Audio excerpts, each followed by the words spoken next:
गीता अध्याय 5 श्लोक 26। काम क्रोध वियुक्तानां यतीनां यत चेतसाम् अभितो ब्रह्म निर्वाणं वर्तते विदितात्मनाम्।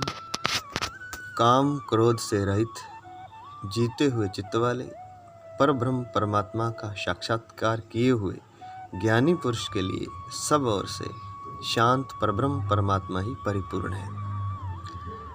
इस श्लोक को समझने से पहले हमें यह समझना होगा कि मनुष्य के भीतर जो रिक्तता है, जो खालीपन है, वो क्या है और उसको भरने के लिए, उस खालीपन को दूर करने के लिए मनुष्य क्या करता है। हर मनुष्य को लगता है कि कुछ खाली है, कुछ कमी है। चाहे वो धन कमाने लगे तो जितना भी धन आ जाए हमेशा यही लगता रहता है कि कम है। अरबों खरबों डॉलर भी हो जाए तो भी लगता है कि कम है। यह रिक्तता भरती नहीं है। ऐसे ही संबंधों की बात है। जितने अच्छे या बुरे संबंध हों और अच्छे से अच्छे संबंध हमारे बनते जाएं, बेहतर संबंध बनते जाएं, तो भी लगता है कि कुछ कमी है। रिश्तों में कोई कमी है, संबंधों में कोई कमी है। स्त्री पुरुष के संबंध भी बनते चले जाएं तो भी लगता है कि कुछ कमी है। इसलिए तो विदेशों में एक शादी होती है, फिर थोड़े दिनों बाद दूसरी शादी होती है और ऐसे कई लोग कई शादियां कर लेते हैं, लेकिन जो खालीपन है वह मिटता नहीं है। तो संबंधों से, रिश्तों से हम इस खालीपन को भरना चाहते हैं।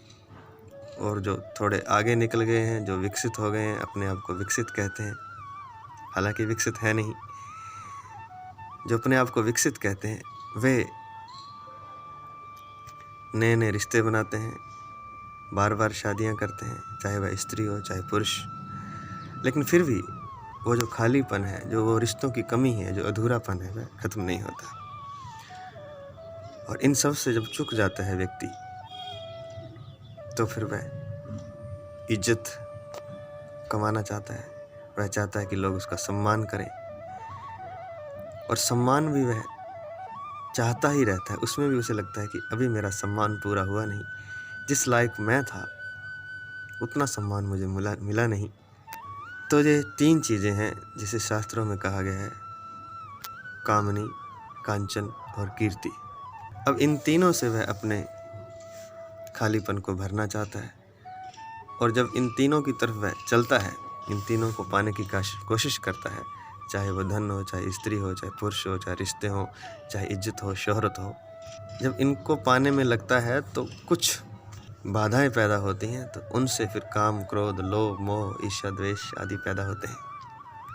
तो कहने का तात्पर्य यह है कि हमारे भीतर एक खालीपन है और वही इसी श्लोक में बताया गया है कि वह खालीपन कौन भर सकता है और कैसे भरता है। जैसा कि श्लोक में अंत में बताया गया है कि सब ओर से शांत परब्रह्म परमात्मा ही परिपूर्ण है। अर्थात ज्ञानी पुरुष के लिए या ज्ञानी पुरुष सब ओर से भरा रहता है शांत परब्रह्म परमात्मा से। उसका स्पर्श परब्रह्म परमात्मा से होता रहता है। किस परमात्मा? शांत, जो कि हमेशा शांत है, स्थिर है। हम इसे इस तरह से मान सकते हैं कि हवा में रखा हुआ एक खाली घड़ा जो कि हम हैं। हम भीतर से भी खाली हैं और बाहर से भी खाली हैं। ना बाहर कुछ है, ना भीतर कुछ है। खाली घड़ा है जो आकाश में है, हवा में है। फिर एक दूसरा घड़ा है जो कि पानी में डूब गया है, जो भीतर से भी भरा हुआ है और चारों तरफ उसके समुद्र लहलहा रहा है। तो ज्ञानी पुरुष की स्थिति ऐसी होती है, वह भीतर से भी परमात्मा से भर जाता है। सतचित आनंद जो परमात्मा की स्थिति है, उस स्थिति से वह भर जाता है और बाहर भी उसी स्थिति में रहता है। उस घड़े के चारों ओर भी शांत परब्रह्म परमात्मा ही होता है और उसी से वह परिपूर्ण रहता है। इसलिए उसके जीवन में कोई खालीपन नहीं होता है। वह हमेशा दिन रात सोते जागते परमात्मा का स्पर्श करता है और परमात्मा से परिपूर्ण रहता है, परमात्मा के आनंद में आनंदित रहता है। लेकिन होगा कैसे? उसके लिए बताया है कि काम क्रोध से रहित, काम और क्रोध से रहित होकर के, उसको त्याग करके जीते हुए चित्त वाले, जिसने अपने चित्त को जीत लिया है, मन को जीत लिया है, और परब्रह्म परमात्मा का साक्षात्कार किए हुए ज्ञानी पुरुष के लिए, और जिसने परमात्मा का साक्षात्कार कर लिया है। अब दो बातें हैं यहाँ पर। एक तो काम क्रोध को उसने जीत लिया है, मन को जीत लिया है। खाली इतने से काम नहीं चलेगा कि काम क्रोध को आपने जीत लिया या काम क्रोध पर आपने कंट्रोल कर लिया। भीतर परमात्मा का साक्षात्कार होना भी जरूरी है। ये दोनों बातें जुड़ी हुई हैं। जब भी होंगी ये दोनों बातें इकट्ठी ही होंगी। हाँ, शुरुआत हम कर सकते हैं काम क्रोध को जीतने से, काम क्रोध पर कंट्रोल करके हम शुरुआत कर सकते हैं। लेकिन जब भीतर परमात्मा का साक्षात्कार हो जाएगा, आत्मा से परमात्मा से मिलन हो जाएगा, तो काम क्रोध विदा हो जाते हैं अपने आप ही। और इसी तरह जब काम क्रोध विदा हो जाएंगे तो परमात्मा का साक्षात्कार अपने आप ही हो जाएगा। ये दोनों बातें एक दूसरे की पूरक हैं।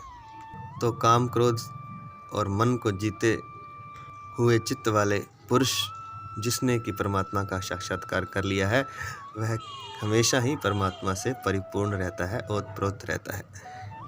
और यह कैसे होगा, इसका और भी विस्तार से वर्णन अगले श्लोक में है। जय श्री कृष्ण।